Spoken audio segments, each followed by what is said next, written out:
অসমৰ কাৰণে নিৰ্বাচন আৰু বিকশিত অসমৰ কাৰণে নিৰ্বাচন মই সেয়া আহ্বান জনাইছোঁ।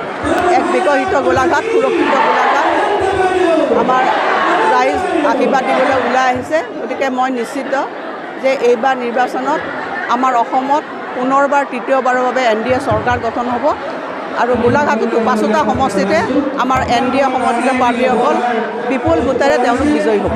অসমৰ কাৰণে নিৰ্বাচন আৰু বিকশিত অসমৰ কাৰণে নিৰ্বাচন মই সেয়া আহ্বান জনাইছোঁ।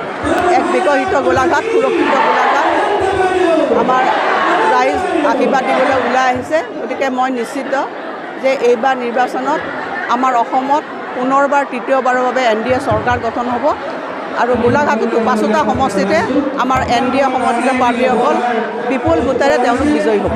অসমৰ কাৰণে নিৰ্বাচন আৰু বিকশিত অসমৰ কাৰণে নিৰ্বাচন মই সেয়া আহ্বান জনাইছোঁ। এক বিকশিত গোলাঘাট, সুৰক্ষিত গোলাঘাট আমাৰ ৰাইজ আশীৰ্বাদ দিবলৈ ওলাই আহিছে। গতিকে মই নিশ্চিত যে এইবাৰ নিৰ্বাচনত আমাৰ অসমত পুনৰবাৰ তৃতীয়বাৰৰ বাবে NDA চৰকাৰ গঠন হ'ব আৰু গোলাঘাটতো 5টা সমষ্টিতে আমাৰ NDA সমৰ্থিত প্ৰাৰ্থীসকল বিপুল ভোটেৰে তেওঁলোক বিজয়ী হ'ব।